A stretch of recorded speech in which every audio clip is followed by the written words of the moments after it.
નમસ્કાર. શિશુ પરામર્શનના આજના એપિસોડની અંદર આપણે ચિલ્ડ્રન્સ રિસર્ચ યુનિવર્સિટી અને ઇન્ડિયન મેડિકલ એસોસિએશન મોરબીના સંયુક્ત ઉપક્રમે આજે આપણી પાસે જે એક્સપર્ટ ઉપલબ્ધ છે એ છે ડૉક્ટર જયદીપ કાચરોલા. તેઓ મોરબીમાં પીડિયાટ્રિશિયન તરીકે અર્પણ બાળકોની હોસ્પિટલમાં કામ કરી રહ્યા છે.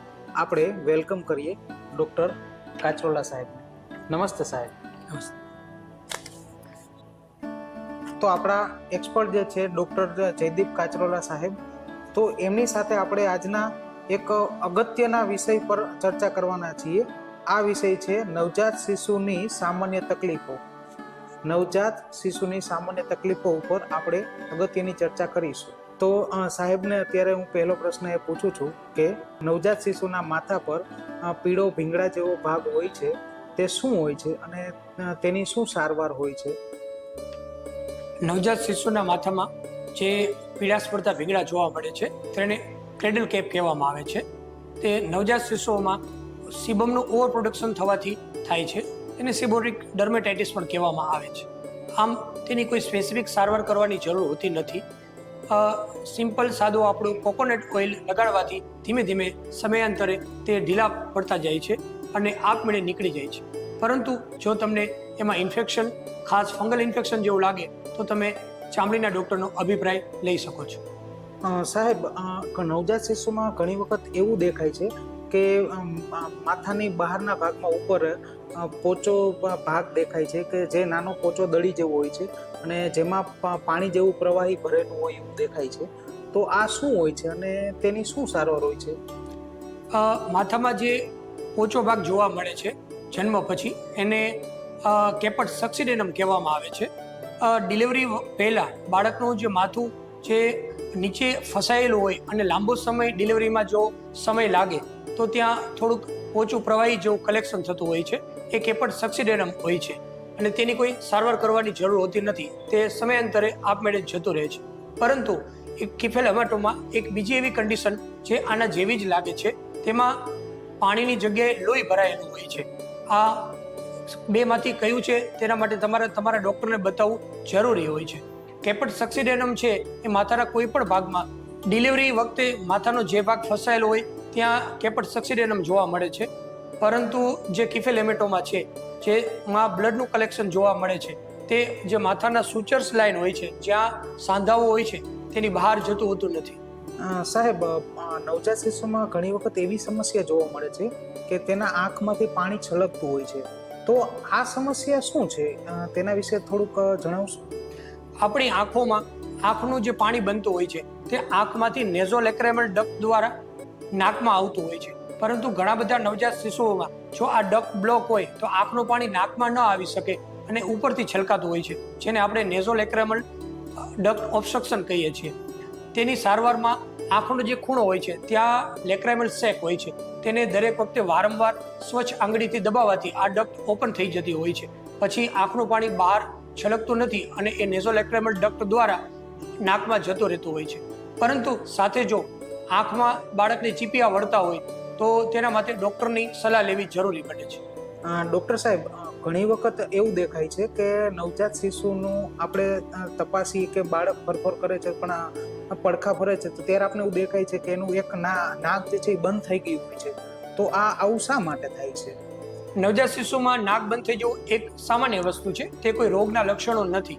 જો બાળક સૂતું હોય, કમ્ફર્ટેબલ હોય અને નાક બંધ હોય તો તેના માટે કોઈ સ્પેસિફિક સારવાર કરવાની જરૂર હોતી નથી. પરંતુ નાક બંધ હોય, બાળક મૂંઝાતું હોય અને બાળકને પેટ ભરાવવામાં એટલે ફીડિંગ કરાવવામાં જો તકલીફ પડતી હોય તો નોર્મલ સલાઈનના ટીપા તમે ડૉક્ટરની સલાહ મુજબ નાકમાં નાખી શકો છો, જેનાથી નાક ખુલી જાય છે અને બાળકને આરામ મળે છે. ડૉક્ટર સાહેબ, નવજાત શિશુની જીભ પર સફેદ છારી બાજી જાય છે. તો આ સફેદ છારી છે એ શું છે અને તેની શું સારવાર છે? સામાન્ય રીતે નવજાત શિશુ બાળકોમાં છારી જામવાનું મુખ્ય કારણ કેન્ડિડિયાસિસ હોય છે, એટલે એક કેન્ડિડ ફૂગનો ચેપ હોય છે. નવજાત શિશુમાં આ કેસીસ મોટા પડતા કેસોસમાં બાળકોને બોટલ ફીડિંગ કરાવવાથી થાય છે. અન્ય બાળકોમાં જો રોગપ્રતિકારક શક્તિ નબળી હોય, બાળકને HIV કે અથવા કોઈ પણ બીમારી એવી હોય જેમાં રોગપ્રતિકારક શક્તિ ઓછી હોય, લાંબો સમય સુધી સ્ટીરોઇડની કોઈ સારવાર કરવામાં આવેલી તેવા કેસીસમાં સફેદ છારી બાજી જવું એટલે ઓરલ કેન્ડિડિયાસિસ જોવા મળે છે. તેના માટે તમે તમારા ડૉક્ટરની સલાહ મુજબ એન્ટીફંગલ્સથી સારવાર કરી શકો છો. ડૉક્ટર સાહેબ, ઘણીવાર આપણે નવજાત શિશુમાં એવી સમસ્યા દેખાય છે કે જે આપણે ઘણી વખત ચિંતિત કરી મૂકે છે, જેમ કે હેડકી આવે છે. તો આ શું છે? હેડકી આવવું એક સામાન્ય વસ્તુ છે. બાળક જ્યારે એકદમ ઝડપથી પેટ ભરતું હોય ત્યારે બાળક દૂધની સાથે હવા પણ ગળી જતું હોય છે. જ્યારે બાળકનું પેટ વધારે પડતું ફૂલાઈ જાય ત્યારે જે શ્વાસ લેવા માટેનું જે મસલ્સ છે, જેને આપણે ડાયાફ્રમ ઉદરપટલ કહીએ છીએ, તેના સ્ટિમ્યુલેશનથી બાળકોને હેડકી આવી હોય છે. અને હેડકી આવવાથી બાળકને આમ કોઈ તકલીફ પડતી નથી, પરંતુ બાળક જો તમને કમ્ફર્ટેબલ ન લાગે તો બાળકને ખભે રાખી વારંવાર થાબડવાથી વ્યવસ્થિત રીતે થાબડો એટલે એની જે ગેસ હોય છે, જે પેટમાં ભરાયેલો હોય છે, એ બહાર નીકળી જતા હોય છે અને હેડકી બંધ થઈ જતી હોય છે. ડૉક્ટર સાહેબ, ઘણી વખત નવજાત શિશુઓમાં એવી સમસ્યા જોવા મળે છે કે તેના સ્તન પર સોજો આવતો હોય છે કે તેમાંથી દૂધ નીકળતું હોય છે. તો આવા કિસ્સામાં શું કરી શકાય? બાળક જ્યારે પેટમાં હોય ત્યારે અમુક માતાના અંતઃસ્રાવો ગર્ભનાળ દ્વારા નવજાત શિશુમાં જતા હોય છે, જેના હિસાબે બાળકને સ્તન ઉપર સોજો આવવો કે દૂધ નીકળવું એ સામાન્ય છે.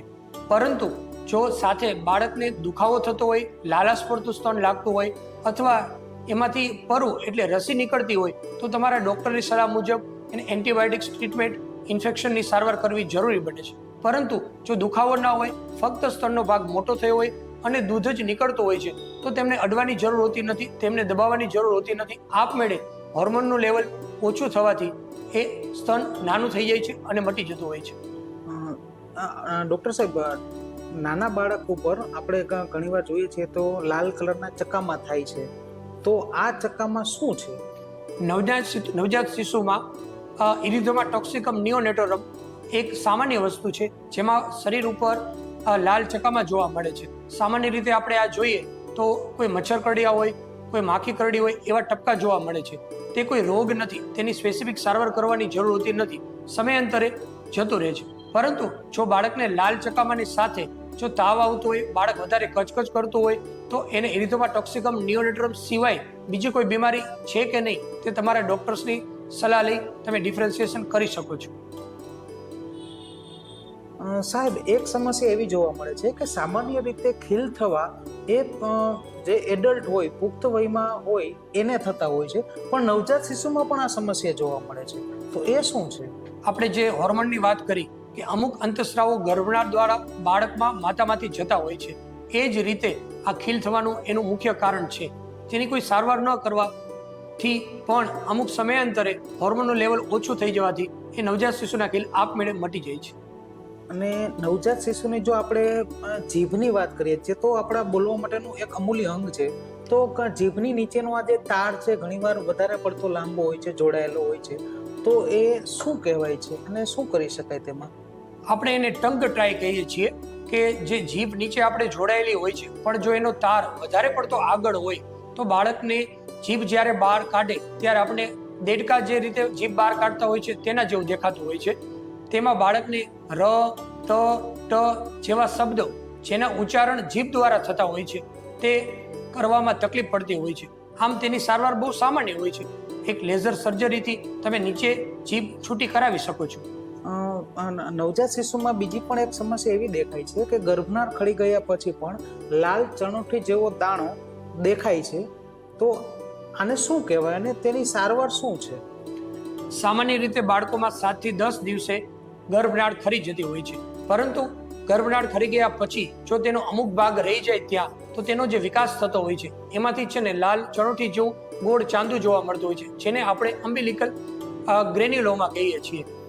તે સામાન્ય રીતે આપણે મીઠાનું પાણી મૂકવાથી, એન્ટિસેપ્ટિક પાવડર લગાડવાથી સુધારો થઈ જતો હોય છે. પરંતુ છતાં પણ સુધારો ન થાય તો બાળકોના સર્જનને તેના માટે બતાવવું જરૂરી બને છે.